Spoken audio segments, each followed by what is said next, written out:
दोस्तों, स्वागत है। भिक्षु हर दिन तथागत से कहता, मैंने मन को जीत लिया है, अब यह मुझे विचलित नहीं कर सकता।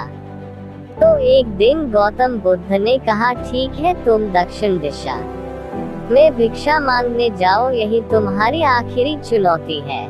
फिर अगले दिन ही भिक्षु ने व्याकुल होकर कहा, मुझसे बड़ी गलती हुई, लेकिन अब मैं दोबारा उस दिशा में भिक्षा मांगने नहीं जाऊंगा। यह कहानी शुरू होती है जब एक बड़े प्रदेश का राजकुमार अपना राजमहल सब कुछ त्याग कर बौद्ध संघ में शामिल हुआ। शुरुआती दिनों में नए भिक्षु ध्यान करना सीखते, इसके साथ साथ गौतम बुद्ध उन्हें भिक्षा मांगने भेजते ताकि भिक्षुओं का अहम कमजोर हो और उनका व्यवहार विनम्र हो जाए। संघ में आने के कुछ समय पश्चात राजकुमार भी भिक्षाटन पर जाने लगा। शुरू में सब ठीक था, लेकिन कुछ ही दिनों में घटना घटी जिस कारण राजकुमार विचलित हो गया और उसने भिक्षाटन पर जाने से मना कर दिया। भिक्षा टन का नियम था कि भिक्षु केवल 2 घरों में भिक्षा मांगते और नहीं मिलती तो आश्रम वापस आकर जल ग्रहण करते। एक बार राजकुमार भिक्षु नगर में भिक्षा मांगने निकला और दोस्त सहयोग से भिक्षा नहीं मिली। शुरू में राजकुमार भिक्षु को निराशा हुई, लेकिन कुछ ही पलों में उसका मन शांत हो गया, जैसे कुछ हुआ ही ना हो। बिना प्रयास के आज भिक्षु बड़ा प्रसन्न था। उसने लौटकर गौतम बुद्ध से कहा, आज मुझे भिक्षा प्राप्त नहीं हुई, लेकिन मेरा मन शांत है, ना किसी विचार ने मुझे परेशान किया। गौतम बुद्ध भिक्षु की सारी भावनाएं समझ रहे थे। तथागत ने कहा, अच्छी बात है, अब तुम कल महल की तरफ भिक्षा मांगने जाना। भिक्षु ने आज्ञा का पालन किया और अगले दिन भिक्षा मांगने निकल गया। कुछ देर बाद जब भिक्षु महल के आगे से गुजरा तो उसे अपना महल याद आ गया कि कैसे वह ऐशो आराम का जीवन जीता था। भिक्षु ने सोचा, महल में खाने को स्वादिष्ट पकवान मिलते और सेवा करने को कई नौकर होते और सभी प्रकार के सुख मिलते। ऐसा सोचते सोचते भिक्षु के मन में इच्छा हुई कि आज बढ़िया भोजन मिल जाए। तभी भिक्षु सचेत हो गया कि यह सब अतीत की स्मृतियां हैं और मैं केवल इन्हें देख रहा हूँ। पुरानी यादों के ताज़ा होने से मन में कुछ इच्छाएं प्रकट हो रही हैं, यह भी मैं केवल देख रहा हूँ। अगर मैं इन शारीरिक इच्छाओं को पूरी करने की लालसा रखूँ तो मैं मन की शांत और यह जागृत अवस्था खो दूंगा। भिक्षु ने महसूस किया कि जब जब हम स्वयं को 2 कदम आगे ले जाते हैं, चेतना का स्तर ऊपर उठाते हैं, तब तब मन इस प्रकार के खेल खेलता है। जब हम मन को शांत करने लगते हैं तब मन हमें बेचैन करने की पूरी कोशिश करता है। भिक्षु यह सोचकर बहुत खुश हुआ क्योंकि आज उसने आत्मचिंतन से मन के बारे में गहरी समझ और सूक्ष्म दृष्टि प्राप्त कर ली। भिक्षु ने आश्रम आकर गौतम बुद्ध को सारी बात बताई और कहा, तथागत, आज मुझे आपकी कृपा से सूक्ष्म दृष्टि प्राप्त हुई। मन हमें बार बार इच्छाओं में उलझाना चाहता है। महल को देखकर मुझे भी पुराने सुखों का स्मरण हो आया, लेकिन आज भी विचार मुझे छू नहीं पाए। गौतम बुद्ध ने कहा, बात है कल नगर की दक्षिण दिशा में जाना, वहाँ एक हवेली है, वहाँ मन और विचारों पर उपदेश देकर आना। भिक्षु बहुत खुश हुआ। आज वो जल्दी जल्दी चल रहा था क्योंकि वो उपदेश देने जा रहा था। पर दोस्तों, इस बार की यात्रा भिक्षु पर भारी पड़ने वाली थी। कुछ ही देर में भिक्षु हवेली पहुंचा और भिक्षा के लिए आवाज लगाए। आवाज सुनकर एक सुंदर युवती बाहर आई। भिक्षु ने सोचा कि इस युवती की सुंदरता को देखकर मेरे मन में कोई विचार नहीं आना चाहिए, क्योंकि मेरा यहाँ आने का प्रयोजन तो इसको उपदेश देना है। युवती ने भिक्षु को प्रणाम किया और कहा, आइए पहले भोजन ग्रहण कीजिए। भिक्षु ने भोजन किया, फिर सोचा कि उपदेश देने से पहले थोड़ा आराम कर लेता तो अच्छा होता। भिक्षु यह सब सोच ही रहा था, इसी बीच युवती ने कहा, श्रीमान, आपने अभी अभी अन्न ग्रहण किया है, अब थोड़ा आराम कर लीजिए, फिर उपदेश शुरू करना। यह सुनते ही भिक्षु सतर्क हो गया। जो योजना वह मन में बना रहा था, यह महिला वह सब बिन बताए करती जा रही थी। भिक्षु ने सोचा, यह सब संयोग है, यहाँ लोग भोजन के बाद आराम करते होंगे।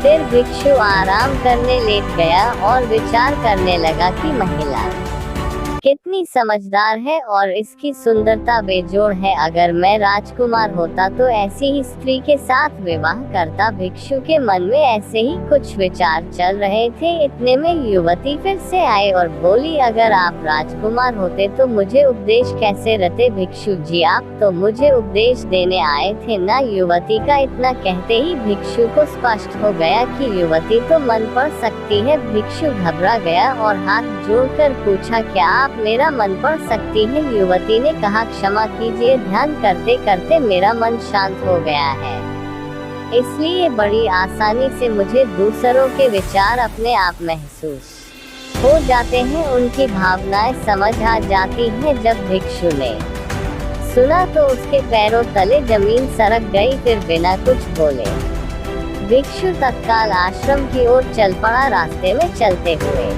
भिक्षु का दिमाग फटा जा रहा था, उसकी बेचैनी बढ़ गई थी। भिक्षु खुद को कोसने लगा कि मेरे मन में युवती के लिए ऐसे विचार क्यों आ रहे थे? उसने मेरे बारे में क्या सोचा होगा? अगर यह बात लोगों को पता चलेगी तो लोग भिक्षुओं और संत के बारे में क्या सोचेंगे? आज भिक्षु बहुत लज्जत महसूस कर रहा था और वह थोड़ी ही देर में आश्रम पहुंच गया। जब भिक्षु गौतम बुद्ध के सामने पहुंचा तो तथागत ने देखा कि उसके चेहरे की रौनक जा चुकी है, दोनों कंधे झुके हुए थे। भिक्षु ने बुद्ध से कहा, अब मैं कभी भिक्षा के लिए नहीं जाऊंगा। तथागत ने कहा, पहले आराम से बैठो, फिर मुझे बताओ कि तुम्हारी चाल में इतनी थकान क्यों है? आज तुम्हारे चेहरे पर तेज की जगह गलानी की भावना क्यों है? भिक्षु ने सारी बात बताई और कहा, मैं सब कुछ जानते हुए भी महिला की सुंदरता के बारे में और अन्य चीजों के बारे में सोच रहा था। मैं मन से पूरी तरह हार गया, अब मैं कभी उस दिशा में नहीं जा पाऊंगा। मैंने बौद्ध संत का भारी अपमान किया है।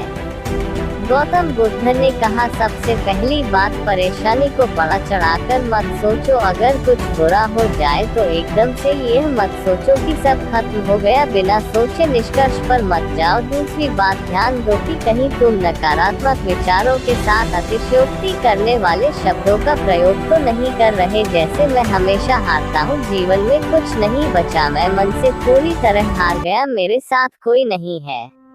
क्योंकि ऐसा करने से मन अति भावुक और विचलित हो जाता है और नकारात्मक विचारों के चक्र में फंसा रहता है। तथागत के शब्दों से राजकुमार भिक्षु के मन को सांत्वना मिली। भिक्षु ने पूछा, अगर मैंने अपने मन को जीत लिया था तो फिर मन ने मुझे परेशान क्यों किया? गौतम बुद्ध ने कहा, सबसे पहले यह समझो कि विचार पैदा कैसे होते हैं। पहले बाहर कुछ हुआ, फिर उस घटना के प्रति अंतर्मन ने प्रतिक्रिया की, इस कारण शरीर में भावना या सनसनी पैदा हुई, फिर इस सेंसेशन या फीलिंग के प्रति तुम्हारे सचेत मन ने यानी कॉन्शियस माइंड ने प्रतिक्रिया की। इस आखिरी सचेत को हम विचार कहते हैं। भिक्षु ने पूछा, हमको परेशान करने की विचारों में इतनी शक्ति आती कहाँ से है? गौतम बुद्ध कहते है कि हम खुद विचारों को यह शक्ति प्रदान करते हैं। जब आप जजमेंट और सही गलत के टैग लगाकर विचारों को देखते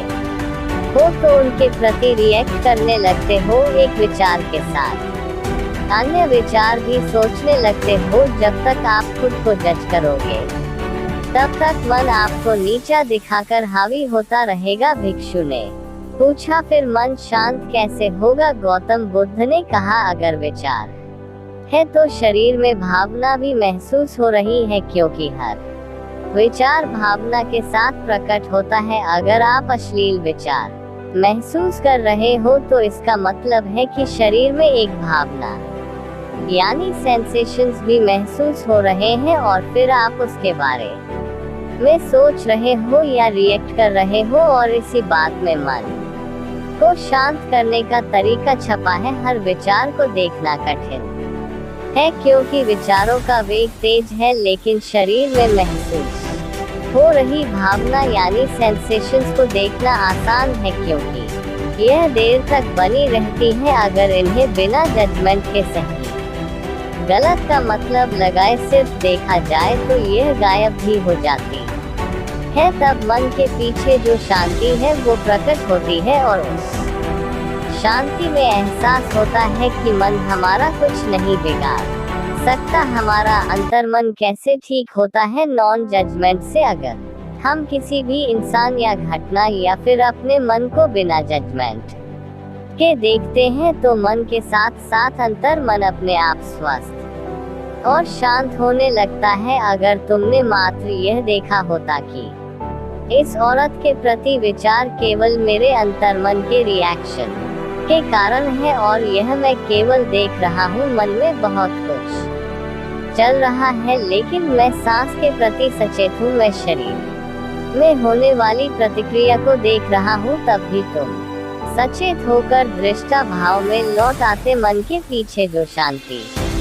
है वह हमारी सबसे बड़ी ताकत है। हम बड़ी आसानी से विचारों को शांत कर सकते हैं और एक दिन यह जान सकते हैं कि किसी भी प्रकार का विचार चिंता असल में इस शांति को पार नहीं कर सकता। हम हमेशा विचारों से अछूते हैं। गौतम बुद्ध कहते हैं तुम याद रखो विचार तुमसे हैं, तुम विचारों से नहीं। तुम हमेशा ही अपने विचारों से शक्तिशाली हो, अपने डरों और चिंताओं से शक्तिशाली हो। अब तुम अगले 7 दिन युवती के घर भिक्षा मांगने जाओगे और ध्यान रखना अपने विचारों को जज मत करना। अच्छे बुरे विचार केवल तुम्हारा द्वार खटखटाते हैं। तुम केवल इतना याद रखना कि तुम वह शांति हो जिसमें सब प्रकट हो रहा है। अगले दिन भिक्षु पूरे मार्ग जागृत होकर चला। महिला के घर जाने से पहले थोड़ी घबराहट हुई लेकिन भिक्षु दृष्टा भाव में बना रहा। विचारों को, शरीर में उठ रही भावनाओं को, डरों को, गिल्ट को, सबको बस देखता रहा। जब वापस लौटा तो वह पूरी तरह शांत था।